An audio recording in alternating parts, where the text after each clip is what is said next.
ਵੀ ਜਦੋਂ ਪੰਜਾਬ ਦੇ ਵਿੱਚ ਸਿੱਖਾਂ ਦਾ ਕਤਲੇਆਮ ਹੁੰਦਾ ਸ਼ਰੇਆਮ, ਦਿੱਲੀ ਦੇ ਵਿੱਚ ਸ਼ਰੇਆਮ ਕਤਲੇਆਮ ਹੁੰਦਾ ਜਦੋਂ ਦਰਬਾਰ ਸਾਹਿਬ ਟੈਂਕ ਚਾੜਦੀ ਹੈ ਇੰਡੀਅਨ ਸਟੇਟ, ਵੀ ਭਾਰਤੀ ਫੌਜ ਉੱਥੇ ਹਮਲਾ ਕਰਦੀ ਆ, ਉਦੋਂ ਜਿਹੜੇ ਲੈਫਟ ਦੇ ਤੇ ਐਕਸਟ੍ਰੀਮ ਰਾਈਟ ਨੇ, ਮਤਲਬ ਜਿਹੜੇ ਅੱਜ ਦੇ ਸਮੇਂ ਦੇ ਵਿੱਚ ਦੇਸ਼ ਦੇ ਹਾਕਮ ਨੇ ਆਰਐਸਐਸ ਬੀਜੇਪੀ ਵਾਲੇ, ਵੀ ਇਹਨਾਂ ਨੇ ਲੱਡੂ ਵੰਡੇ, ਉਹਨਾਂ ਦੇ ਹੀ ਜਿਹੜੇ ਅੱਗੇ ਕਹਿ ਲਓ ਵੀ ਅਗਲੀਆਂ ਪੀੜ੍ਹੀਆਂ ਨੇ ਵੀ ਤਕਲੀਫ ਉਹਨਾਂ ਨੂੰ ਹੁੰਦੀ ਹੈ। 2023 ਦੇ ਵਿੱਚ ਜਦੋਂ ਅਸੀਂ ਵਿਦਿਆਰਥੀ ਚੋਣਾਂ ਲੜਦੇ ਆ ਇੱਥੇ ਸਭ ਤੋਂ ਪਹਿਲਾਂ, ਤੇ ਉਦੋਂ ਇੱਕ ਕਾਂਗਰਸ ਦਾ ਇੱਥੇ ਆਗੂ ਇਹ ਗੱਲ ਕਹਿੰਦਾ ਏ, ਪਿੱਛੇ ਖਾਲੜਾ ਸਾਹਿਬ ਦੀ ਫੋਟੋ ਲੱਗੀ ਹੁੰਦੀ ਹੈ, ਕਹਿੰਦੇ ਵੀ ਇਹਨਾਂ ਨੂੰ ਇਹ ਗੱਲ ਦੌਰ ਭੁੱਲ ਜਾਣਾ ਚਾਹੀਦਾ। ਇੱਕ ਚੱਲਦੇ ਇੰਟਰਵਿਊ ਦੇ ਵਿੱਚ ਵੀ ਉਹ ਇੱਕ ਕਾਲਾ ਦੌਰ ਸੀ, ਵੀ ਇਹਨਾਂ ਨੇ ਵੀ ਬੱਚਿਆਂ ਦੇ ਵਿੱਚ ਫਿਰਕਾ ਫੈਲਾਉਂਦੇ ਨੇ, ਇਹ ਵੱਖਰੇ ਹੋਣ ਦੀਆਂ ਗੱਲਾਂ ਕਰਦੇ ਨੇ, ਵੀ ਉਹ ਕਾਲਾ ਦੌਰ ਸੀ, ਉਹ ਭੁੱਲ ਜਾਣਾ ਚਾਹੀਦਾ। ਮਤਲਬ ਜਦੋਂ ਤੱਕ ਕੋਈ ਵੀ ਬੰਦਾ, ਕੋਈ ਵੀ ਜਥੇਬੰਦੀ, ਕੋਈ ਵੀ ਵਿਚਾਰਧਾਰਾ, ਕੋਈ ਆਈਡੀਆ ਸਟੇਟ ਨੂੰ ਚੈਲੰਜ ਕਰੂਗੀ, ਉਹਦੇ ਆਈਡੀਆ ਨੂੰ ਚੈਲੰਜ ਕਰੂਗੀ, ਉਹਦੇ ਕਾਲੇ ਕਾਰਨਾਮੇ ਸਾਹਮਣੇ ਲੈ ਕੇ ਆਉਣ ਦੀ ਗੱਲ ਕਰੂਗੀ, ਤਾਂ ਤਕਲੀਫ ਹੁੰਦੀ ਹੋਇਆ। ਅੱਜ ਵੱਖੋ-ਵੱਖ ਟੀਚਰਾਂ ਦੇ ਵਿੱਚ ਵੀ ਲੌਬੀਆਂ ਨੇ, ਇਹ ਜਿਹੜਾ ਨਾਨ ਟੀਚਿੰਗ ਸਟਾਫ ਹੈ ਉਹਦੇ ਵਿੱਚ ਵੀ ਜਿਹੜੀਆਂ ਇਹਨਾਂ ਦੇ ਯੂਨੀਅਨਾਂ ਬਣੀਆਂ ਹੋਈਆਂ ਉਹਨਾਂ 'ਚ ਵੀ ਇਹ ਤਕਲੀਫ ਹੈ। ਜਿਹੜੇ ਵਿਦਿਆਰਥੀ ਵਿੰਗ ਨੇ ਉਹਨਾਂ 'ਚ ਵੀ ਇਹ ਬੜੀ ਤਕਲੀਫ ਹੈ ਕਿ ਕਿਉਂ ਉਹਨਾਂ ਦੀ ਗੱਲ ਹੋ ਰਹੀ ਹੈ ਵੀ ਜਿਨ੍ਹਾਂ ਨੇ ਇੰਡੀਅਨ ਸਟੇਟ ਦਾ ਨੰਗਾ ਚਿੱਠਾ ਇਹ ਦੁਨੀਆ ਦੇ ਸਾਹਮਣੇ ਰੱਖਿਆ ਹੈ। ਇਕੱਲੇ ਯੂਨੀਵਰਸਿਟੀ ਪੱਧਰ ਦੇ ਉੱਤੇ ਨਹੀਂ, ਮਤਲਬ ਅਸੀਂ ਇਹ ਗੱਲ ਬਈ ਸਾਨੂੰ ਮਤਲਬ ਪੂਰੇ ਤਰੀਕੇ ਨਾਲ ਕਲੀਅਰ ਹੈ ਵੀ ਜੇ ਅਸੀਂ ਮਤਲਬ ਰਾਜ ਸਟੇਟ ਦੇ ਵਿੱਚ ਵੀ, ਪੂਰੇ ਦੇਸ਼ ਦੇ ਵਿੱਚ, ਪੂਰੇ ਦੁਨੀਆ ਦੇ ਵਿੱਚ ਜੇ ਅਸੀਂ ਕੋਈ ਚੀਜ਼ ਲੈਣੀ ਆ ਤਾਂ ਉਹਦੇ ਵਾਸਤੇ ਸਾਨੂੰ ਸਟਰਗਲ ਕਰਨਾ ਪੈਣਾ, ਜੋ ਬਿਨਾਂ ਰਾਜ ਤੋਂ ਕਿਸੇ ਕੌਮ ਦੇ ਹਾਲ ਹੁੰਦੇ ਨੇ। ਪਰੋਸ ਕੇ ਥਾਲ ਦੇ ਵਿੱਚ ਤੁਹਾਨੂੰ ਕੋਈ ਚੀਜ਼ ਕਦੇ ਨਹੀਂ ਮਿਲੂਗੀ। ਜਦੋਂ ਤੁਸੀਂ ਕੋਈ ਚੀਜ਼ ਲਓਗੇ ਅੱਜ ਦੇ ਸਮੇਂ ਦੇ ਵਿੱਚ, ਖਾਸ ਕਰ ਸਿੱਖ ਲੈਣਗੇ, ਨਾ ਉਹ ਵੋਟਾਂ ਦੇ ਵਿੱਚੋਂ ਨਿਕਲਣੀ ਹੈ, ਉਹ ਨਾ ਕਿਸੇ ਹੋਰ ਤਰੀਕੇ ਨਾਲ ਨਿਕਲਣੀ ਹੈ, ਉਹਦੇ ਵਾਸਤੇ ਸਟਰਗਲ ਦਾ ਰਾਹ ਹੀ ਹੈ। ਗੁਰੂ ਤੇਗ ਬਹਾਦਰ ਸਾਹਿਬ ਨੇ ਵੀ ਜਿਨ੍ਹਾਂ ਨੇ ਪੂਰੇ ਸ੍ਰਿਸ਼ਟ ਦੀ ਚਾਦਰ ਕਿਹਾ ਜਾਂਦਾ ਹੈ, ਜਿਨ੍ਹਾਂ ਨੇ ਹਿੰਦੂ ਧਰਮ ਨੂੰ ਬਚਾਇਆ ਹੈ, ਵੀ ਜਦੋਂ ਜਨੇਊ ਉਤਰਦੀ ਸੀ ਉਹਨਾਂ ਨੂੰ ਬਚਾਇਆ, ਉਹਨਾਂ ਦੀ ਗੱਲ ਕਰਨੀ ਸੀ, ਮਨੁੱਖੀ ਅਧਿਕਾਰਾਂ ਦੀ ਗੱਲ ਕਰਨੀ ਸੀ, ਉਦੋਂ ਵੀ ਇਹਨਾਂ ਨੂੰ ਕਹਿ ਲਓ ਵੀ ਤਕਲੀਫ ਹੋਈ। ਤਕਲੀਫ ਇਹਨਾਂ ਨੂੰ ਅੱਜ ਵੀ ਹੈ। ਪੰਜਾਬ ਯੂਨੀਵਰਸਿਟੀ ਚੰਡੀਗੜ੍ਹ ਦੇ ਵਿੱਚ ਸਰਗਰਮ ਜਥੇਬੰਦੀ ਸੱਥ, ਜੋ ਕਿ ਵਿਦਿਆਰਥੀਆਂ ਦੀ ਜਥੇਬੰਦੀ ਹੈ, ਤੇ ਖਾਸ ਤੌਰ ਤੇ ਜਿੱਥੇ ਵਿਦਿਆਰਥੀਆਂ ਦੇ ਹੱਕਾਂ ਦੀ ਇਹਨਾਂ ਦੇ ਵੱਲੋਂ ਗੱਲ ਕੀਤੀ ਜਾਂਦੀ ਹੈ, ਤਾਂ ਉੱਥੇ ਸਮੇਂ-ਸਮੇਂ ਤੇ ਜਿਹੜੀਆਂ ਮੁੱਖ ਚੁਣੌਤੀਆਂ ਵਿਦਿਆਰਥੀਆਂ ਦੇ ਸਾਹਮਣੇ ਨੇ ਉਹਨਾਂ ਦਾ ਜ਼ਿਕਰ ਹੁੰਦਾ ਹੈ। ਤਾਂ ਹਾਲ ਦੇ ਵਿੱਚ ਮਨੁੱਖੀ ਹੱਕਾਂ ਦੇ ਲੰਬੜਦਾਰ ਭਾਈ ਜਸਵੰਤ ਸਿੰਘ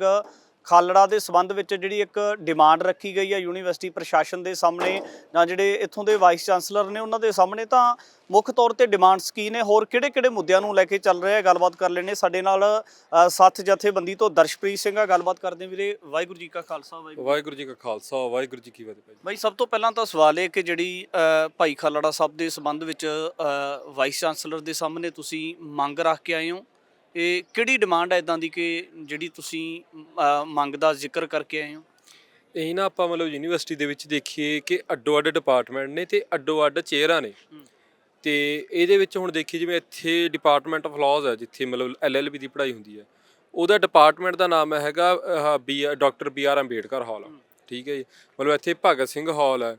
ਤੇ ਇੱਥੇ ਡਾਕਟਰ ਮਨਮੋਹਨ ਸਿੰਘ ਹਾਲ ਹੈ, ਜਿਹੜਾ ਪਿਛਲੇ ਇੱਕ ਸਾਲ ਮਤਲਬ ਉਹਦਾ ਨਾਮ ਚੇਂਜ ਕੀਤਾ, ਵੀ ਇਕਨੋਮਿਕਸ ਦਾ ਡਿਪਾਰਟਮੈਂਟ ਹੈ, ਵੀ ਜਿੱਥੋਂ ਡਾਕਟਰ ਮਨਮੋਹਨ ਸਿੰਘ ਪੜ੍ਹ ਕੇ ਗਏ ਨੇ। ਸੋ ਸਾਡੀ ਇੱਥੇ ਗੱਲ ਇਹੀ ਸੀ ਵੀ ਪੰਜਾਬ ਦੇ ਵਿੱਚ ਅਗਰ ਆਪਾਂ ਮਨੁੱਖੀ ਅਧਿਕਾਰਾਂ ਦੀ ਗੱਲ ਕਰੀਏ, ਵੀ ਜਿੱਥੇ ਪੂਰੇ ਦੇਸ਼ ਮਤਲਬ ਪੂਰੀ ਦੁਨੀਆ ਦੇ ਵਿੱਚ ਈਵਨ ਕਿ ਅੱਜ ਦੇ ਸਮੇਂ ਦੇ ਵਿੱਚ ਵੀ ਆਪਾਂ ਦੇਖ ਰਹੇ ਹਾਂ ਮਨੁੱਖੀ ਅਧਿਕਾਰਾਂ ਦਾ ਘਾਣ ਕਿਸ ਤਰੀਕੇ ਨਾਲ ਹੋ ਰਿਹਾ ਹੈ। ਵੀ ਅੱਜ ਜੇ ਅਮਰੀਕਾ ਦੀ ਪਾਵਰ ਇੰਨੀ ਵਧੀ ਹੋਈ ਹੈ ਵੀ ਅੱਜ ਵੈਨਜ਼ੂਏਲਾ ਦਾ ਜਿਹੜਾ ਰਾਸ਼ਟਰਪਤੀ ਆ ਉਹ ਘਰੋਂ ਚੱਕ ਕੇ ਲਿਆ ਸਕਦੇ ਨੇ। ਅੱਜ ਗ੍ਰੀਨਲੈਂਡ ਦੱਬਣ ਦੀ ਗੱਲ ਉਹ ਕਰਦੇ ਨੇ, ਈਰਾਨ ਦੇ ਉੱਤੇ ਹਮਲਾ ਕਰਨ ਦੀ ਗੱਲ ਉਹ ਕਰ ਰਹੇ ਨੇ। ਅੱਜ ਜਿਹੜੇ ਛੋਟੇ ਦੇਸ਼ ਨੇ ਉਹਨਾਂ ਦੇ ਉੱਤੇ ਵੱਡੀਆਂ ਤਾਕਤਾਂ ਜਿਹੜੀਆਂ ਕਾਬਜ਼ ਹੋਣ ਨੂੰ ਫਿਰਦੀਆਂ ਨੇ, ਉਹਨਾਂ ਦੇ ਰਿਸੋਰਸ ਦੱਬਣ ਨੂੰ ਫਿਰਦੀਆਂ ਨੇ। ਉਸੇ ਤਰੀਕੇ ਦੇ ਨਾਲ ਜਿਹੜਾ ਅੱਜ ਮਨੁੱਖੀ ਅਧਿਕਾਰਾਂ ਦਾ ਹਾਲ ਪੂਰੀ ਦੁਨੀਆ ਦੇ ਵਿੱਚ ਹੋਇਆ ਹੈ ਵੀ ਆਪਾਂ ਸਰੇਆਮ ਦੇਖ ਸਕਦੇ ਹਾਂ। ਅਤੇ ਉਸੇ ਤਰੀਕੇ ਦੇ ਨਾਲ ਵੀ ਪੰਜਾਬ ਦੇ ਵਿੱਚ ਪੂਰਾ ਇੱਕ ਦਹਾਕਾ ਜਦੋਂ ਪੰਜਾਬ ਦੀ ਨੌਜਵਾਨੀ ਦੀ, ਸਿੱਖਾਂ ਦਾ ਪੂਰਾ ਸ਼ਰੇਆਮ ਨੰਗਾ ਚਿੱਟਾ ਸ਼ਿਕਾਰ ਖੇਡਿਆ ਗਿਆ ਨੌਜਵਾਨੀ ਦਾ, ਉਹਨਾਂ ਦੇ ਵਿੱਚੋਂ ਇੱਕ ਸ਼ਖਸ ਉੱਠਦੇ ਨੇ, ਉਹ ਸ਼ਖਸ ਮਤਲਬ ਕਿਰਪਾਨ ਨਹੀਂ ਚੱਕਦੇ, ਬੰਬ ਗੋਲੀ ਬਰੂਦ ਕੁਛ ਨਹੀਂ ਚੱਕਦੇ। ਮਤਲਬ ਇੱਕ ਬੈਂਕ 'ਚ ਨੌਕਰੀ ਕਰਦੇ ਹੋਏ ਉਹਨਾਂ ਦੇ ਤੋਂ ਨਾਲ ਦਾ ਸਾਥੀ ਗਾਇਬ ਹੋ ਜਾਂਦਾ, ਉਹ ਦੇਖਦੇ ਨੇ, ਰਾਹ ਲੱਭਦੇ ਨੇ ਵੀ ਬੰਦਾ ਗਿਆ ਕਿੱਥੇ, ਅਤੇ ਉਹ ਲੱਭਦੇ ਉੱਥੇ ਤੱਕ ਪਹੁੰਚ ਜਾਂਦੇ ਨੇ ਕਿ ਉਹਨਾਂ ਨੇ 3 ਜ਼ਿਲ੍ਹਿਆਂ ਦੇ ਵਿੱਚੋਂ 25,000 ਲਵਾਰਸ ਲਾਸ਼ਾਂ ਜਿਹੜੀਆਂ ਪੁਲਿਸ ਨੇ ਸਾੜ ਦਿੱਤੀਆਂ ਸੀ, ਉਹ ਉਹਨਾਂ ਦਾ ਰਿਕਾਰਡ ਇਕੱਠਾ ਕਰਦੇ ਨੇ। ਅਤੇ ਉਹਨੂੰ ਮਤਲਬ ਇਹ ਨਹੀਂ ਕਿ ਕਿਸੇ ਪੰਚਾਇਤ ਦੇ ਵਿੱਚ, ਉਹਨੂੰ ਇਹ ਨਹੀਂ ਕਿ ਕਿਸੇ DSP ਦੇ ਸਾਹਮਣੇ, ਉਹਨੂੰ ਇਹ ਨਹੀਂ ਕਿ ਇਕੱਲਾ ਹਾਈ ਕੋਰਟ ਤੱਕ, ਉਹਨਾਂ ਨੂੰ ਦੁਨੀਆ ਪੱਧਰ ਦੇ ਉੱਤੇ ਜਾ ਕੇ ਪੂਰੇ ਦੁਨੀਆ ਨੂੰ ਦੱਸਦੇ ਨੇ ਕਿ ਪੰਜਾਬ ਦੇ ਵਿੱਚ ਸਿੱਖਾਂ ਦੇ ਨਾਲ ਇੰਡੀਅਨ ਸਟੇਟ ਨੇ ਕਿਸ ਤਰੀਕੇ ਦੇ ਨਾਲ ਉਹਨਾਂ ਦੀ ਨੌਜਵਾਨੀ ਦਾ ਸ਼ਿਕਾਰ ਖੇਡਿਆ ਹੈ। ਸੋ ਸਾਡੀ ਮੰਗ ਇਹ ਸੀ ਵੀ ਜੇ ਪੰਜਾਬ ਦੀ ਧਰਤੀ ਦੇ ਉੱਤੇ ਬਣੀ ਪੰਜਾਬ ਯੂਨੀਵਰਸਿਟੀ ਹੈ, ਜਿਹਦੇ ਉੱਤੇ ਪੰਜਾਬ ਆਪਦਾ ਦਾਅਵਾ ਰੱਖਦਾ, ਬੜਾ ਇਤਿਹਾਸਕ 150 ਸਾਲਾਂ ਦਾ ਦਾਅਵਾ ਹੈ, ਉਸ ਦੇ ਵਿੱਚ ਹਿਊਮਨ ਰਾਈਟਸ ਡਿਪਾਰਟਮੈਂਟ ਹੈ, ਤਾਂ ਕਿਉਂ ਨਾ ਉਸ ਸ਼ਹੀਦ ਨੂੰ ਯਾਦ ਕਰਦੇ ਹੋਏ ਜਿਹੜਾ ਲਵਾਰਸ ਲਾਸ਼ਾਂ ਨੂੰ ਲੱਭਦੇ ਆ ਕੇ ਇੱਕ ਲਾਸ਼ ਬਣ ਗਿਆ, ਵੀ ਉਸ ਡਿਪਾਰਟਮੈਂਟ ਦਾ ਨਾਮ ਸ਼ਹੀਦ ਭਾਈ ਜਸਵੰਤ ਸਿੰਘ ਖਾਲੜਾ ਜੀ ਦੇ ਨਾਮ ਤੇ ਹੋਵੇ। ਸੋ ਇਹ ਸੀ ਡਿਮਾਂਡ, ਮਤਲਬ ਪਿਛਲੇ ਸਾਲ ਵੀ ਵਾਈਸ ਚਾਂਸਲਰ ਮੈਡਮ ਨੂੰ ਦਿੱਤੀ ਸੀ, ਪਰ ਉਦੋਂ ਦੀ ਮਤਲਬ ਕਿਉਂਕਿ ਆਪਾਂ ਯੂਨੀਵਰਸਿਟੀ ਅਥਾਰਟੀ ਦਾ ਰਵੱਈਆ ਮਤਲਬ ਸਾਰਿਆਂ ਨੇ ਬੜੇ ਲੰਬੇ ਸਮੇਂ ਤੋਂ ਦੇਖਿਆ ਕਿ ਕਿਸ ਤਰੀਕੇ ਦੇ ਨਾਲ ਇੰਡੀਅਨ ਸਟੇਟ ਦੇ ਨੁਮਾਇੰਦੇ ਇੱਥੇ ਬੈਠੇ ਨੇ, ਆਰਐਸਐਸ ਦੇ ਨੁਮਾਇੰਦੇ ਇੱਥੇ ਬੈਠੇ ਨੇ, ਉਹ ਕਿਸ ਤਰੀਕੇ ਦੇ ਨਾਲ ਪੂਰੀ ਯੂਨੀਵਰਸਿਟੀ ਦਾ ਭਗਵਾਂਕਰਨ ਕਰ ਰਹੇ ਨੇ ਵੀ ਇੱਥੇ ਵਿਵੇਕਾਨੰਦ ਦਾ ਪ੍ਰੋਗਰਾਮ ਹੋ ਸਕਦਾ ਹੈ, ਪਰ ਇੱਥੇ ਅਜਮੇਰ ਸਿੰਘ ਦੇ ਮਤਲਬ ਐਜ਼ ਅ ਬੁਲਾਰਾ ਵੀ ਖਾਲੜਾ ਸਾਹਿਬ ਨੂੰ ਯਾਦ ਕਰਦੇ ਆ, ਗੁਰੂ ਤੇਗ ਬਹਾਦਰ ਸਾਹਿਬ ਜੀ ਨੂੰ ਮੈਂ ਇਸ ਗੱਲ ਵਾਲੇ ਪਾਸੇ ਵੀ ਆਉਣਾ। ਤਾਂ ਪਹਿਲਾਂ ਇਹ ਦੱਸੋ ਕਿ ਜਿਹੜੀ ਤੁਸੀਂ ਖਾਲੜਾ ਸਾਹਿਬ ਦੇ ਸੰਬੰਧ ਵਿੱਚ ਮਨੁੱਖੀ ਅਧਿਕਾਰ ਜਿਹੜਾ ਇੱਥੋਂ ਦਾ ਡਿਪਾਰਟਮੈਂਟ ਬਣਿਆ ਹੋਇਆ ਹੈ, ਤਾਂ ਨਾਮ ਬਦਲਣ ਦੀ ਡਿਮਾਂਡ ਲੈ ਕੇ ਗਏ ਹੋ। ਇਹ ਜਿਹੜੀ ਨਾਮ ਬਦਲਣ ਦੀ ਡਿਮਾਂਡ ਹੈਗੀ ਆ, ਤਾਂ ਇਹ ਵਿਦਿਆਰਥੀਆਂ ਦੀ ਆ ਜਾਂ ਤੁਹਾਡੀ ਸਾਥ ਜਥੇਬੰਦੀ ਦੇ ਕੁਝ ਜੁੜੇ ਹੋਏ ਚੁਣੇ ਹੋਏ ਨੁਮਾਇੰਦਿਆਂ ਦੀ ਨਿੱਜੀ ਤੌਰ ਤੇ ਡਿਮਾਂਡ ਹੈ? ਨਹੀਂ, ਇਹ ਦੇਖੋ ਜੀ, ਇਹ ਨਾ ਇੱਥੇ ਦੇ ਸਾਰੇ ਵਿਦਿਆਰਥੀਆਂ ਦੀ ਗੱਲ ਹੈ। ਮਤਲਬ ਅਸੀਂ ਇੱਥੇ ਵੋਟਾਂ 'ਚ ਵੀ ਕੰਪੇਨ ਕਰਦੇ ਹਾਂ ਨਾ, ਤਾਂ ਅਸੀਂ ਇਹ ਦੇਖਦੇ ਹਾਂ ਕਿ ਜਿਹੜਾ ਤਾਂ ਪੰਜਾਬ ਤੋਂ ਸਿੱਖ ਨੌਜਵਾਨਾਂ ਦਾ ਉਹਨੂੰ ਖਾਲੜਾ ਸਾਹਿਬ ਬਾਰੇ ਪਤਾ ਹੈ, ਉਹ ਦਰਦ ਵੀ ਰੱਖਦਾ, ਪਰ ਵੱਡੀ ਗੱਲ ਕੀ ਹੈ ਵੀ ਜਿਹੜੇ ਬਾਹਰਲੀਆਂ ਸਟੇਟਾਂ ਦੇ ਨੌਜਵਾਨ ਆਉਂਦੇ ਨੇ ਜਿਨ੍ਹਾਂ ਨੂੰ ਇਹ ਨਹੀਂ ਸੀ ਪਤਾ ਵੀ ਪੰਜਾਬ ਦੇ ਵਿੱਚ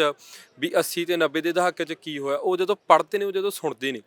ਵੀ ਉਹ ਖਾਲੜਾ ਸਾਹਿਬ ਨੂੰ ਵੀ ਕਿੰਨੇ ਮਤਲਬ ਕਹਿ ਲਓ ਵੀ ਰਿਸਪੈਕਟ ਨਾਲ ਦੇਖਦੇ ਨੇ, ਕਿੰਨਾ ਉਹਨਾਂ ਦਾ ਮਾਣ ਸਤਿਕਾਰ ਕਰਦੇ ਨੇ, ਕਿੰਨੀ ਉਹਨਾਂ ਦੇ ਨਿਗਾਹਾਂ ਦੇ ਵਿੱਚ ਕਿੱਡੀ ਉੱਚੀ ਉਹਨਾਂ ਦੀ ਸ਼ਖਸੀਅਤ ਹੈ ਇਸ ਟਾਈਮ। ਵੀ ਇਹ ਪੰਜਾਬ ਯੂਨੀਵਰਸਿਟੀ ਦੇ ਸਾਰੇ ਵਿਦਿਆਰਥੀਆਂ ਦਾ ਮਤਲਬ ਇੱਕ ਸਾਂਝਾ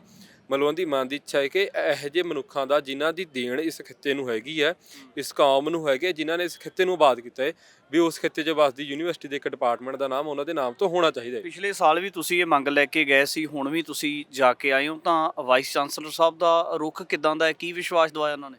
ਮਤਲਬ ਉਹਨਾਂ ਨੇ ਇਹ ਹੈ ਕਿ ਕਮੇਟੀ ਬਣੂਗੀ ਇਸ ਗੱਲ ਦੇ ਉੱਤੇ, ਕਿਉਂਕਿ ਚੇਅਰ ਵੀ ਬਣਨੀ ਆ, ਯਾਨੀ ਕਿ ਖਾਲੜਾ ਸਾਹਿਬ ਦੇ ਉੱਤੇ ਮਤਲਬ ਇੱਥੇ PhD ਸਕਾਲਰ ਰਿਸਰਚ ਵੀ ਕਰ ਸਕਣਗੇ ਆਉਣ ਵਾਲੇ ਸਮੇਂ ਦੇ ਅੰਦਰ। ਤੇ ਜਿਵੇਂ ਹੁਣ ਪਾਣੀ ਦੇ ਮਸਲੇ ਤੇ ਹੁੰਦੀ ਹੈ ਜਾਂ ਕਿਸੇ ਹੋਰ ਮਸਲੇ ਤੇ ਇੱਥੇ ਪੜ੍ਹਾਈਆਂ ਹੁੰਦੀਆਂ ਨੇ, PhD ਹੁੰਦੀ ਹੈ, ਵੀ ਉਸ ਤਰੀਕੇ ਦੇ ਨਾਲ ਖਾਲੜਾ ਸਾਹਿਬ ਦੇ ਉੱਤੇ ਵੀ ਰਿਸਰਚ ਹੋਊਗੀ। ਸੋ ਉਹਨਾਂ ਨੇ ਵਿਸ਼ਵਾਸ ਦਵਾਇਆ ਹੈ ਕਿ ਉਹ ਜਲਦੀ ਤੋਂ ਜਲਦੀ ਮਤਲਬ ਆਪਦੀ ਇੱਕ ਕਮੇਟੀ ਬਣਾਉਣਗੇ ਤੇ ਜਿਹੜਾ ਇਹ ਡਿਪਾਰਟਮੈਂਟ ਦਾ ਨਾਮ ਚੇਂਜ ਕਰਨ ਦੀ ਗੱਲ ਹੈ ਵੀ ਜਲਦੀ ਤੋਂ ਜਲਦੀ ਹੋਊਗੀ। ਜਦੋਂ ਖਾਲੜਾ ਸਾਹਿਬ ਦੀ ਗੱਲ ਚੱਲਦੀ ਹੈ ਤਾਂ ਕੀ ਲੱਗਦਾ ਕਿ ਯੂਨੀਵਰਸਿਟੀ ਦੇ ਵਿੱਚ ਕੁਝ ਇਦਾਂ ਦੀਆਂ ਧਿਰਾਂ ਵੀ ਹੈਗੀਆਂ ਜਿਨ੍ਹਾਂ ਨੂੰ ਖਾਲੜਾ ਸਾਹਿਬ ਤੋਂ ਅਲਰਜੀ ਵੀ ਹੈਗੀ ਕਿਸੇ ਤਰ੍ਹਾਂ ਦੀ? ਇਹ ਬਿਲਕੁਲ, ਇਹ ਨਾਲੇ ਰਹਿਣੀ ਨੇ। ਇਹਦੇ ਵਿੱਚ ਜਿਹੜੀਆਂ ਦੋ ਖਾਸ ਧਿਰਾਂ ਆਉਂਦੀਆਂ ਨੇ, ਇੱਕ ਤਾਂ ਲੈਫਟ ਦੀ ਧਿਰ ਹੈ ਵੀ ਜਦੋਂ ਪੰਜਾਬ ਦੇ ਵਿੱਚ ਸਿੱਖਾਂ ਦਾ ਕਤਲੇਆਮ ਹੁੰਦਾ, ਸ਼ਰੇਆਮ ਦਿੱਲੀ ਦੇ ਵਿੱਚ ਸ਼ਰੇਆਮ ਕਤਲੇਆਮ ਹੁੰਦਾ, ਜਦੋਂ ਦਰਬਾਰ ਸਾਹਿਬ ਟੈਂਕ ਚਾੜਦੀ ਹੈ ਇੰਡੀਅਨ ਸਟੇਟ, ਵੀ ਭਾਰਤੀ ਫੌਜ ਉੱਥੇ ਹਮਲਾ ਕਰਦੀ ਆ, ਉਦੋਂ ਜਿਹੜੇ ਲੈਫਟ ਦੇ ਮਤਲਬ ਕਹਿ ਲਓ ਵੀ ਬੜੇ ਵੱਡੇ ਲੀਡਰ ਨੇ, ਪੂਰੇ ਲੈਫਟ ਨੇ ਤੇ ਐਕਸਟ੍ਰੀਮ ਰਾਈਟ ਨੇ, ਮਤਲਬ ਜਿਹੜੇ ਅੱਜ ਦੇ ਸਮੇਂ ਦੇ ਵਿੱਚ ਦੇਸ਼ ਦੇ ਹਾਕਮ ਨੇ, RSS BJP ਵਾਲੇ, ਵੀ ਇਹਨਾਂ ਨੇ ਲੱਡੂ ਵੰਡੇ, ਇਹਨਾਂ ਨੇ ਕਿਸ ਤਰੀਕੇ ਦੇ ਨਾਲ ਮੁਜ਼ਾਹਰੇ ਕੀਤੇ ਵੀ ਹਾਂ ਵੀ ਇਹਨਾਂ ਨੂੰ ਦੇਸ਼ ਦੇ ਵਿੱਚੋਂ ਕੱਢ ਕੇ ਇਹਨਾਂ ਨੂੰ ਪਾਕਿਸਤਾਨ ਭੇਜਿਆ ਜਾਵੇ। ਉਹਨਾਂ ਦੇ ਹੀ ਜਿਹੜੇ ਅੱਗੇ ਕਹਿ ਲਓ ਵੀ ਅਗਲੀਆਂ ਪੀੜ੍ਹੀਆਂ ਨੇ, ਉਹ ਚਾਹੇ ਇੱਥੇ ਲੈਫਟ ਦੀਆਂ ਹੋਣ, ਚਾਹੇ ਉਹ BJP RSS ਦਾ ਜਿਹੜਾ ਸਟੂਡੈਂਟ ਵਿੰਗ ABVP ਹੋਵੇ, ਚਾਹੇ ਉਸ ਸਮੇਂ ਦੀ ਹਕੂਮਤ ਜਿਹੜੀ ਸਰਕਾਰ ਸੀਗੀ, ਸਮੇਂ ਦੀ ਸਰਕਾਰ ਕਾਂਗਰਸ ਹੈ, ਵੀ ਉਹਦਾ ਚਾਹੇ ਸਟੂਡੈਂਟ ਵਿੰਗ ਹੋਵੇ, ਵੀ ਤਕਲੀਫ ਉਹਨਾਂ ਨੂੰ ਹੁੰਦੀ ਹੈ। ਇਹਦੇ ਵਿੱਚ ਇੱਕ ਖਾਸ ਗੱਲ ਦੇਖਣ ਦੀ ਹੈ ਕਿ 2023 ਦੇ ਵਿੱਚ ਜਦੋਂ ਅਸੀਂ ਵਿਦਿਆਰਥੀ ਚੋਣਾਂ ਲੜਦੇ ਹਾਂ ਇੱਥੇ ਸਭ ਤੋਂ ਪਹਿਲਾਂ, ਤੇ ਉਦੋਂ ਇੱਕ ਕਾਂਗਰਸ ਦਾ ਇੱਥੇ ਆਗੂ ਇਹ ਗੱਲ ਕਹਿੰਦਾ ਏ ਕਿ ਪਿੱਛੇ ਖਾਲੜਾ ਸਾਹਿਬ ਦੀ ਫੋਟੋ ਲੱਗੀ ਹੁੰਦੀ ਹੈ, ਕਹਿੰਦੇ ਵੀ ਇਹਨਾਂ ਨੂੰ ਇਹ ਗੱਲ ਦੌਰ ਭੁੱਲ ਜਾਣਾ ਚਾਹੀਦਾ, ਇੱਕ ਚੱਲਦੇ ਇੰਟਰਵਿਊ ਦੇ ਵਿੱਚ, ਵੀ ਉਹ ਇੱਕ ਕਾਲਾ ਦੌਰ ਸੀ, ਵੀ ਇਹਨਾਂ ਨੇ ਵੀ ਬੱਚਿਆਂ ਦੇ ਵਿੱਚ ਫਿਰਕਾ ਫੈਲਾਉਂਦੇ ਨੇ, ਇਹ ਵੱਖਰੇ ਹੋਣ ਦੀਆਂ ਗੱਲਾਂ ਕਰਦੇ ਨੇ, ਵੀ ਉਹ ਕਾਲਾ ਦੌਰ ਸੀ, ਉਹ ਭੁੱਲ ਜਾਣਾ ਚਾਹੀਦਾ ਤੇ ਅੱਗੇ ਵਧਣਾ ਚਾਹੀਦਾ। ਮਤਲਬ ਜਦੋਂ ਤੱਕ ਕੋਈ ਵੀ ਬੰਦਾ, ਕੋਈ ਵੀ ਜਥੇਬੰਦੀ, ਕੋਈ ਵੀ ਵਿਚਾਰਧਾਰਾ, ਕੋਈ ਆਈਡੀਆ ਸਟੇਟ ਨੂੰ ਚੈਲੰਜ ਕਰੂਗੀ, ਉਹਦੇ ਆਈਡੀਆ ਨੂੰ ਚੈਲੰਜ ਕਰੂਗੀ, ਉਹਦੇ ਕਾਲੇ ਕਾਰਨਾਮੇ ਸਾਹਮਣੇ ਲੈ ਕੇ ਆਉਣ ਦੀ ਗੱਲ ਕਰੂਗੀ, ਤਾਂ ਤਕਲੀਫ ਹੁੰਦੀ ਹੋਇਆ। ਸੋ ਉਸੇ ਤਰੀਕੇ ਦੇ ਨਾਲ ਵੀ ਅੱਜ ਵੱਖੋ ਵੱਖ ਟੀਚਰਾਂ ਦੇ ਵਿੱਚ ਵੀ ਇਹ ਲੌਬੀਆਂ ਨੇ, ਇਹ ਜਿਹੜਾ ਨਾਨ ਟੀਚਿੰਗ ਸਟਾਫ ਹੈ ਉਹਦੇ ਵਿੱਚ ਵੀ ਜਿਹੜੀਆਂ ਇਹਨਾਂ ਦੇ ਯੂਨੀਅਨਾਂ ਬਣੀਆਂ ਹੋਈਆਂ ਉਹਨਾਂ 'ਚ ਵੀ ਇਹ ਤਕਲੀਫ ਹੈ, ਜਿਹੜੇ ਵਿਦਿਆਰਥੀ ਵਿੰਗ ਨੇ ਉਹਨਾਂ 'ਚ ਵੀ ਇਹ ਬੜੀ ਤਕਲੀਫ ਹੈ ਕਿ ਕਿਉਂ ਉਹਨਾਂ ਦੀ ਗੱਲ ਹੋ ਰਹੀ ਹੈ ਵੀ ਜਿਨ੍ਹਾਂ ਨੇ ਇੰਡੀਅਨ ਸਟੇਟ ਦਾ ਨੰਗਾ ਚਿੱਠਾ ਇਹ ਦੁਨੀਆ ਦੇ ਸਾਹਮਣੇ ਰੱਖਿਆ ਹੈ। ਇੱਕ ਗੱਲ ਹੋਰ ਦੱਸਿਓ ਕਿ ਪਿਛਲੇ ਦਿਨੀ ਤੁਸੀਂ ਸਾਥ ਜਥੇਬੰਦੀ ਦੇ ਵੱਲੋਂ ਇੱਕ ਸਮਾਗਮ ਕਰਵਾਇਆ ਸੀ, ਅਜਮੇਰ ਸਿੰਘ ਆਏ ਸੀ, ਉਸ ਸਮਾਗਮ 'ਚ ਭਾਈ ਖਾਲੜਾ ਦੇ ਬ੍ਰਦਰ ਆਏ ਸੀਗੇ, ਤਾਂ ਇਸੇ ਚੀਜ਼ ਨੂੰ ਲੈ ਕੇ ਓਬਜੈਕਸ਼ਨ ਹੋਈ ਸੀ, ਇਜਾਜ਼ਤ ਨਹੀਂ ਸੀ ਮਿਲੀ ਸਮਾਗਮ ਕਰਨ ਦੀ। ਕੀ ਲੱਗਦਾ ਕਿ ਜਿਹੜਾ ਹੁਣ ਤੁਸੀਂ ਮੰਗ ਲੈ ਕੇ ਚਲੇ ਗਏ ਹੋ, ਮੰਗ ਪੂਰੀ ਹੋ ਜਾਊਗੀ ਕਿ ਜਾਂ ਇਹਦੇ ਵਾਸਤੇ ਕੋਈ ਸੰਘਰਸ਼ ਕਰਨਾ ਪਊ ਤੁਹਾਨੂੰ? ਮਤਲਬ ਇਹ ਗੱਲ ਤਾਂ ਨਾ ਮਤਲਬ ਸਿੱਖਾਂ ਨੂੰ ਇਹ ਗੱਲ ਮਤਲਬ ਇਕੱਲੇ ਯੂਨੀਵਰਸਿਟੀ ਪੱਧਰ ਦੇ ਉੱਤੇ ਨਹੀਂ, ਮਤਲਬ ਅਸੀਂ ਇਹ ਗੱਲ ਬਈ ਸਾਨੂੰ ਮਤਲਬ ਪੂਰੇ ਤਰੀਕੇ ਨਾਲ ਕਲੀਅਰ ਹੈ ਵੀ ਜੇ ਅਸੀਂ ਮਤਲਬ ਰਾਜ ਸਟੇਟ ਦੇ ਵਿੱਚ ਵੀ ਪੂਰੇ ਦੇਸ਼ ਦੇ ਵਿੱਚ, ਪੂਰੇ ਦੁਨੀਆ ਦੇ ਵਿੱਚ ਜੇ ਅਸੀਂ ਕੋਈ ਚੀਜ਼ ਲੈਣੀ ਆ ਤਾਂ ਉਹਦੇ ਵਾਸਤੇ ਸਾਨੂੰ ਸਟਰਗਲ ਕਰਨਾ ਪੈਣਾ। ਜੋ ਬਿਨਾਂ ਰਾਜ ਤੋਂ ਕਿਸੇ ਕੌਮ ਦੇ ਹਾਲ ਹੁੰਦੇ ਨੇ, ਪਰੋਸ ਕੇ ਥਾਲ ਦੇ ਵਿੱਚ ਤੁਹਾਨੂੰ ਕੋਈ ਚੀਜ਼ ਕਦੇ ਨਹੀਂ ਮਿਲੂਗੀ। ਜਦੋਂ ਤੁਸੀਂ ਕੋਈ ਚੀਜ਼ ਲਓਗੇ ਅੱਜ ਦੇ ਸਮੇਂ ਦੇ ਵਿੱਚ, ਖਾਸ ਕਰ ਸਿੱਖ ਲੈਣਗੇ, ਨਾ ਉਹ ਵੋਟਾਂ ਦੇ ਵਿੱਚੋਂ ਨਿਕਲਣੀ ਹੈ, ਉਹ ਨਾ ਕਿਸੇ ਹੋਰ ਤਰੀਕੇ ਨਾਲ ਨਿਕਲਣੀ ਹੈ। ਉਹਦੇ ਵਾਸਤੇ ਸਟਰਗਲ ਦਾ ਰਾਹ ਹੀ ਹੈ। ਮਤਲਬ ਅਸੀਂ ਚਲੋ ਆਸ ਉਮੀਦ ਇਹ ਕਰਦੇ ਹਾਂ ਵੀ ਜਿਹੜਾ ਯੂਨੀਵਰਸਿਟੀ ਪ੍ਰਸ਼ਾਸਨ ਹੈ ਉਹ ਇਸ ਡਿਮਾਂਡ ਨੂੰ ਮੰਨ ਲਵੇ, ਚੰਗੀ ਗੱਲ ਹੈ। ਨਹੀਂ ਤਾਂ ਜਿਵੇਂ ਪਹਿਲਾਂ ਪਰਮਿਸ਼ਨ ਦਾ ਰੌਲਾ ਪਿਆ ਏ, ਉਦੋਂ ਵੀ ਇਹੀ ਗੱਲ ਸੀ ਵੀ ਗੁਰੂ ਤੇਗ ਬਹਾਦਰ ਸਾਹਿਬ ਨੇ, ਵੀ ਜਿਨ੍ਹਾਂ ਨੇ ਪੂਰੇ ਸ੍ਰਿਸ਼ਟ ਦੀ ਚਾਦਰ ਕਿਹਾ ਜਾਂਦਾ ਹੈ, ਜਿਨ੍ਹਾਂ ਨੇ ਹਿੰਦੂ ਧਰਮ ਨੂੰ ਬਚਾਇਆ ਹੈ, ਵੀ ਜਦੋਂ ਜਨੇਊ ਉਤਰਦੀ ਸੀ ਉਹਨਾਂ ਨੂੰ ਬਚਾਇਆ, ਉਹਨਾਂ ਦੀ ਗੱਲ ਕਰਨੀ ਸੀ, ਮਨੁੱਖੀ ਅਧਿਕਾਰਾਂ ਦੀ ਗੱਲ ਕਰਨੀ ਸੀ। ਉਦੋਂ ਵੀ ਇਹਨਾਂ ਨੂੰ ਕਹਿ ਲਓ ਵੀ ਤਕਲੀਫ ਹੋਈ, ਤਕਲੀਫ ਇਹਨਾਂ ਨੂੰ ਅੱਜ ਵੀ ਹੈ। ਪਰ ਚਲੋ ਮਹਾਰਾਜ ਦੀ ਬੜੀ ਕਿਰਪਾ ਹੈ, ਵਿਦਿਆਰਥੀਆਂ ਦਾ ਇੱਥੇ ਪੰਜਾਬ ਯੂਨੀਵਰਸਿਟੀ ਦੇ ਵਿੱਚ ਬਹੁਤ ਸਾਥ ਹੈ, ਤੇ ਪੰਜਾਬ ਦੇ ਲੋਕਾਂ ਦਾ ਵੀ ਸਾਨੂੰ ਬੜਾ ਸਾਥ ਹੈ। ਵੀ ਜਿਸ ਤਰੀਕੇ ਨਾਲ ਪਹਿਲੇ ਜਿਹੜੇ ਅਸੀਂ ਆਪ ਦੇ ਟੀਚੇ ਸੀਗੇ ਉਹ ਮਿੱਥੇ ਤੇ ਸਾਰੇ ਵੀ ਕੀਤੇ ਨੇ, ਜਿੱਤੇ ਵੀ ਨਹੀਂ, ਤੇ ਇਹ ਵੀ ਜਿਹੜਾ ਸਾਡਾ ਟੀਚਾ ਏ ਅਸੀਂ ਇਹ ਵੀ ਜ਼ਰੂਰ ਜਿੱਤ ਕੇ ਹਟਾਂਗੇ। ਤੇ ਜਿਹੜਾ ਡਿਪਾਰਟਮੈਂਟ ਦਾ ਨਾਮ ਹੈ ਵੀ ਉਹ ਚਾਹੇ ਪਿਆਰ ਨਾਲ ਹੋ ਜੇ, ਚਾਹੇ ਸੰਘਰਸ਼ ਦੇ ਰੂਪ 'ਚ ਹੋਵੇ, ਵੀ ਉਹ ਹੋਣਾ ਵੀ ਚਾਹੀਦਾ ਤੇ ਕਰਾ ਕੇ ਵੀ ਹਟਾਂਗੇ। ਖਾਲੜਾ ਸਾਹਿਬ ਦੇ ਮਸਲੇ ਦੇ ਉੱਪਰ ਜਿਹੜੀ ਤੁਸੀਂ ਡਿਮਾਂਡ ਦੇ ਕੇ ਆਏ ਹੋ ਵੀਸੀ ਨੂੰ, ਇਸ ਡਿਮਾਂਡ ਦੇ ਨਾਲ ਹੋਰ ਵੀ ਵਿਦਿਆਰਥੀ ਜਥੇਬੰਦੀਆਂ ਸਹਿਮਤ ਹੈਗੀਆਂ ਤੁਹਾਡੇ ਨਾਲ? ਹਾਂਜੀ, ਮਤਲਬ ਕੁਛ ਜਥੇਬੰਦੀਆਂ ਨੇ, ਮਤਲਬ ਜਿਹੜੀਆਂ ਛੋਟੀਆਂ ਜਥੇਬੰਦੀਆਂ ਨੇ, ਜਿਹੜੀਆਂ ਸਿੱਖ ਨੈਸ਼ਨਲਿਜ਼ਮ ਦੀਆਂ ਗੱਲਾਂ ਕਰਦੀਆਂ ਨੇ, ਨੈਸ਼ਨੈਲਿਟੀ ਦੀਆਂ ਗੱਲਾਂ ਕਰਦੀਆਂ ਨੇ, ਪੰਜਾਬ ਨੈਸ਼ਨੈਲਿਟੀ ਦੀ ਗੱਲਾਂ ਕਰਦੇ ਨੇ। ਜਿਹੜੀਆਂ ਕੁਛ ਛੋਟੀਆਂ ਕੁਛ ਵੱਡੀਆਂ ਧਿਰਾਂ ਇਹ ਗੱਲ ਕਹਿੰਦੀਆਂ ਨੇ ਕਿ ਇੰਡੀਅਨ ਸਟੇਟ ਘੱਟ ਗਿਣਤੀ ਕੌਮਾਂ ਦੇ ਨਾਲ ਧੱਕਾ ਕਰਦੀਆਂ ਨੇ, ਘੱਟ ਗਿਣਤੀ ਕੌਮਾਂ ਨੂੰ ਦੱਬਿਆ ਜਾਂਦਾ, ਸਿਰਫ ਉਹ ਜਥੇਬੰਦੀਆਂ ਵੀ ਸਾਡੇ ਨਾਲ ਸਹਿਮਤ ਨੇ। ਪਰ ਜਿਹੜਾ ਆਮ ਵਿਦਿਆਰਥੀ ਹੈ, ਜਿਹੜਾ ਕਿਸੇ ਵੀ ਨਾ ਕਿਸੇ ਲੈਫਟ ਦੀ ਧਿਰ ਦਾ, ਨਾ ਰਾਈਟ ਦੀ ਧਿਰ ਦਾ, ਨਾ ਕਿਸੇ ਨੈਸ਼ਨਲ ਪਾਰਟੀ ਦੇ ਸਟੂਡੈਂਟ ਵਿੰਗ ਦਾ, ਨਾ ਕਿਸੇ ਹੋਰ ਗਰੁੱਪ ਦਾ ਮੈਂਬਰ ਹੈ, ਵੀ ਉਹ ਸਾਰੇ ਵਿਦਿਆਰਥੀਆਂ ਦਾ ਜਿਹੜੇ ਮਤਲਬ as a student, as a ਹੱਕ ਸੱਚ ਇਨਸਾਫ ਪਸੰਦ ਮਨੁੱਖੀ ਅਧਿਕਾਰਾਂ ਨੂੰ ਮਤਲਬ ਰਾਖਿਆ ਵਜੋਂ ਦੇਖਣ ਵਾਲੇ, ਵੀ ਉਹ ਸਾਰੇ ਦੇ ਸਾਰੇ ਜਿਹੜੇ ਮਨੁੱਖ ਨੇ, ਵੀ ਉਹ ਸਟੂਡੈਂਟ ਨੇ, ਉਹ ਸੱਥ ਦੇ ਨਾਲ ਨੇ ਇਸ ਮਾਮਲੇ ਦੇ ਵਿੱਚ। ਉਹ ਕੁਛ ਚੁਣਿੰਦਾ ਅਸੀਂ ਕਹਿ ਲਈਏ ਗਰੁੱਪ ਨੇ, ਧੜੇ ਨੇ, ਵੀ ਜਿਹੜੇ ਇਸ ਗੱਲ ਦਾ ਵਿਰੋਧ ਕਰਨਗੇ, ਪਰ ਆਮ ਜਿਹੜੇ ਸਟੂਡੈਂਟ ਨੇ ਵੀ ਉਹ ਪੂਰੇ ਹੱਕ ਦੇ ਵਿੱਚ ਨੇ। ਜੇ ਆਪਾਂ ਸੱਥ ਜਥੇਬੰਦੀ ਤੇ ਸਮੇਂ ਕਾਲ ਤੋਂ ਪਹਿਲਾਂ ਦੇਖੀਏ ਤਾਂ ਕਿਤੇ ਨਾ ਕਿਤੇ ਜਿਹੜੀਆਂ ਚੀਜ਼ਾਂ ਨੂੰ ਲੈ ਕੇ ਪੰਜਾਬ ਯੂਨੀਵਰਸਿਟੀ ਜਾਂ ਇਦਾਂ ਦੇ ਜਿਹੜੇ ਕਾਲਜ ਸੀ, ਜਿਹੜੇ ਪੰਜਾਬ ਦੇ ਸਰਮਾਇਆ ਸੀ, ਉਹਦੇ ਵਿੱਚ ਜਿਹੜੀ ਸਿੱਖ ਨਾਇਕਾਂ ਦੀ ਗੱਲ ਜਾਂ ਜਿਹੜੀਆਂ ਪੰਜਾਬ ਪੱਖੀ ਵੱਡੀਆਂ ਧਿਰਾਂ ਦੀ ਗੱਲ ਹੋਣੀ ਚਾਹੀਦੀ ਸੀ, ਉਹ ਕੀ ਕਾਰਨ ਮੰਨਦੇ ਹੋ ਅਜੇ ਤੱਕ ਕਿ ਉਹ ਜਿਹੜੀ ਗੱਲ ਹੈ ਇਦੋਂ ਪਹਿਲਾਂ ਚੱਲ ਕਿਉਂ ਨਹੀਂ ਸਕੀ? ਇਹਦੇ ਵਿੱਚ ਨਾ ਆਪਾਂ ਇੱਕ ਗੱਲ ਦੇਖੀਏ ਵੀ ਜਿਹੜਾ ਬੱਚਾ ਏ, ਬੱਚੇ ਨੇ ਕੀ ਚੀਜ਼ ਰੀਪ੍ਰਜੈਂਟ ਕਰਨੀ ਹੈ ਜੋ ਉਹਦੇ ਵਿੱਚ ਪਾਈ ਗਈ ਹੈ। ਪਾਈ ਕਿਹਨਾਂ ਨੇ, ਉਹ ਪਾਣੀ ਹੈ ਪ੍ਰੋਫੈਸਰਾਂ ਨੇ। ਮਤਲਬ ਅੱਜ ਦੇ ਸਮੇਂ ਤੋਂ ਪਹਿਲਾਂ, ਮਤਲਬ ਆਪਾਂ ਪਿਛਲਾ ਸਮਾਂ ਦੇਖੀਏ ਨਾ, ਵੀ ਇੱਕ ਲੈਫਟ ਦੀ ਜਿਹੜੀ ਪ੍ਰੋਫੈਸਰ ਲੌਬੀ ਆ ਉਹ ਸਾਰੇ ਕਾਲਜਾਂ ਦੇ ਵਿੱਚ ਬੜੀ ਤਗੜੀ ਰਹੀ ਆ। ਵੀ ਅੱਜ ਦੇ ਸਮੇਂ ਦੇ ਵਿੱਚ ਪੰਜਾਬ ਯੂਨੀਵਰਸਿਟੀ ਦੇ ਵਿੱਚ ਉਹ ਰਾਈਟ ਦੀ ਹੋ ਸਕਦੀ ਹੈ, ਵੀ ਉਹ RSS ਦੀ ਇੱਥੇ ਲੌਬੀ ਹੈ, ਪਰ ਉਸ ਤੋਂ ਪਹਿਲਾਂ ਵੀ ਉਹ ਲੈਫਟ ਦੀ ਸੀ, ਉਸ ਤੋਂ ਪਹਿਲਾਂ ਆਰਿਆ ਸਮਾਜੀਆਂ ਦੀ ਰਹੀ ਹੈ। ਵੀ ਸਿੱਖਾਂ ਨੂੰ ਅੱਜ ਤੱਕ ਸਪੇਸ ਨਹੀਂ ਮਿਲੀ, ਜਾਂ ਸਿੱਖਾਂ ਦੇ ਵਿੱਚ ਆਪਾਂ ਕਹਿ ਲਈਏ ਵੀ ਉਸ ਤਰੀਕੇ ਦਾ ਹਜੇ ਤੱਕ ਉਭਾਰ ਨਹੀਂ ਆ ਸਕਿਆ ਕਿ ਅਸੀਂ ਯੂਨੀਵਰਸਿਟੀਆਂ ਆਪਦੇ ਇੰਸਟੀਟਿਊਸ਼ਨਾਂ ਦੇ ਵਿੱਚ ਆਪ ਜਾ ਕੇ ਕਾਬਜ਼ ਹੋ ਜਾਈਏ। ਅੱਜ ਵੀ ਆਪਾਂ ਪਟਿਆਲਾ ਯੂਨੀਵਰਸਿਟੀ ਦੇਖੀਏ, ਪਟਿਆਲਾ ਯੂਨੀਵਰਸਿਟੀ ਦੇ ਵਿੱਚ ਬਹੁਤੇ ਪ੍ਰੋਫੈਸਰ ਨੇ। ਪਿਛਲੇ ਸਾਲਾਂ ਦੇ ਵਿੱਚ ਇੱਕ ਪ੍ਰੋਫੈਸਰ ਦਾ ਕੇਸ ਵੀ ਆਇਆ ਸੀ, ਜਦੋਂ ਲੜਕੀ ਨੇ ਸੁਸਾਈਡ ਵੀ ਕੀਤਾ ਸੀ, ਵੀ ਉਹ ਹਰਾਸ ਕਰਦਾ ਸੀਗਾ, ਤੇ ਉਹ ਕਿਹੜਾ ਸੀ, ਉਹ ਵੀ ਲੈਫਟ ਧਿਰ ਤੋਂ, ਲੈਫਟ ਦੀ ਲੌਬੀ ਤੋਂ ਪ੍ਰੋਫੈਸਰ ਸੀ। ਅੱਜ ਮਤਲਬ ਪਟਿਆਲਾ ਯੂਨੀਵਰਸਿਟੀ 'ਚ, ਪੰਜਾਬੀ ਯੂਨੀਵਰਸਿਟੀ 'ਚ ਲੈਫਟ ਦੀ ਲੌਬੀ ਹੈ। ਤੇ ਪਰ ਹੁਣ ਗੱਲ ਚਲੋ ਇਹ ਹੈਗੀ ਹੈ ਕਿ ਪੰਜਾਬ ਯੂਨੀਵਰਸਿਟੀ ਦੇ ਵਿੱਚ ਅਸੀਂ ਗੱਲ ਕਰਦੇ ਹਾਂ, ਚੰਡੀਗੜ੍ਹ ਦੇ ਕੁਛ ਕਾਲਜਾਂ ਦੀ ਗੱਲ ਕਰਦੇ ਹਾਂ, ਵੀ ਇੱਥੇ ਜਿਹੜੀ ਸਿੱਖ ਤੇ ਪੰਜਾਬ ਪ੍ਰਸਤ ਪ੍ਰੋਫੈਸਰ ਲੌਬੀ ਹੈ ਉਹ ਉੱਭਰ ਰਹੀ ਹੈ। ਕਿਉਂਕਿ ਹੁਣ ਜਿਹੜਾ ਇੱਥੇ ਇੱਕਾ ਦੁੱਕਾ ਕੋਈ ਪੰਜਾਬ ਹੈ ਸਿੱਖ ਪ੍ਰਸਤ, ਪੰਥ ਪ੍ਰਸਤ ਪ੍ਰੋਫੈਸਰ ਵੀ ਹੁੰਦਾ, ਉਹਨੂੰ ਫਿਰ ਜਿਹੜੀ ਉੱਪਰਲੀਆਂ ਅਥਾਰਟੀਆਂ ਦੱਬਦੀਆਂ ਨੇ, ਪ੍ਰਮੋਸ਼ਨ ਨਾ ਹੋਣੀ, ਸਸਪੈਂਸ਼ਨ ਦੇ ਆਰਡਰ ਆ ਜਾਣੇ। ਮਤਲਬ ਇੱਥੇ ਕਈ ਪ੍ਰੋਫੈਸਰ ਨੇ ਵੀ ਜਿਹੜੇ ਵਿਦਿਆਰਥੀਆਂ ਦੇ ਨਾਲ ਖੜ੍ਹਦੇ ਨੇ ਧਰਨਿਆਂ 'ਚ, ਤੇ ਉਹਨਾਂ ਦੀਆਂ ਬਾਅਦ 'ਚ ਪੇਸ਼ੀਆਂ ਪੈਂਦੀਆਂ ਨੇ ਹਾਇਰ ਅਥਾਰਟੀ ਕੋਲ, ਵੀ ਉਹਨੂੰ ਕਦੇ VC ਸੱਦਦੀ ਹੈ, ਕਦੇ DUI ਸੱਦਦਾ, ਕਦੇ ਹੋਰ ਕੋਈ ਸੱਦਦਾ। ਫਿਰ ਉਸ ਤੋਂ ਬਾਅਦ ਜਿਹੜੇ ਉਹਨਾਂ ਦੇ ਤਨਖਾਹਾਂ ਬਦਲੀਆਂ ਹੁੰਦੀਆਂ ਨੇ ਉਹਦੇ ਵਿੱਚ ਰੋਕ ਹੈ, ਪ੍ਰਮੋਸ਼ਨ ਦੀ ਰੋਕ ਹੈ, ਜਿਹੜੀ ਉਹਨਾਂ ਦੀ ਰਿਹਾਇਸ਼ ਦੀ ਫੈਸਿਲਿਟੀ ਮਿਲਦੀ ਆ ਉਹਦੇ ਵਿੱਚ ਉਹ ਹੈ। ਜੇ ਕਿਸੇ ਨੇ ਵਾਰਡਨ, ਕਿਸੇ ਨੇ ਚੇਅਰਪਰਸਨ ਬਣਨਾ, ਉਹਦੇ ਵਿੱਚ ਰੋਕ ਹੈ। ਕਿਸੇ ਨੂੰ ਆਪਦੇ ਡਿਪਾਰਟਮੈਂਟ ਵਾਸਤੇ ਫੰਡ ਚਾਹੀਦਾ, ਉਹਦੇ ਵਿੱਚ ਰੋਕ ਪੈਂਦੀ ਹੈ। ਉਹ ਮਤਲਬ ਅੱਜ ਤੱਕ ਚਲੋ ਪ੍ਰੋਫੈਸਰ ਵੀ ਕੁਛ ਇਹੋ ਜਿਹੇ ਜਿਹੜੇ ਇਸ ਚੀਜ਼ ਦੇ ਵਿਰੁੱਧ ਲੜ ਰਹੇ ਨੇ,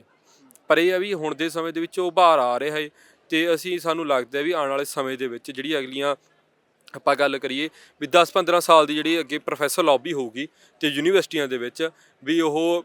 ਪੰਥ ਤੇ ਪੰਜਾਬ ਪ੍ਰਸਤ ਪ੍ਰੋਫੈਸਰ ਤੇ ਸਟੂਡੈਂਟ ਵਿੰਗ ਜਿਹੜੇ ਉੱਭਰਨਗੇ। ਬਿਲਕੁਲ, ਹਾਂਜੀ ਬਿਲਕੁਲ। ਸੈਂਟਰ ਇਲੈਕਸ਼ਨ ਨੂੰ ਲੈ ਕੇ ਕੀ ਲੱਗਦਾ ਕਿ ਜਿਹੜੇ ਵਿਦਿਆਰਥੀ ਨੇ, ਜਿਹੜੇ ਕਿਤੇ ਨਾ ਕਿਤੇ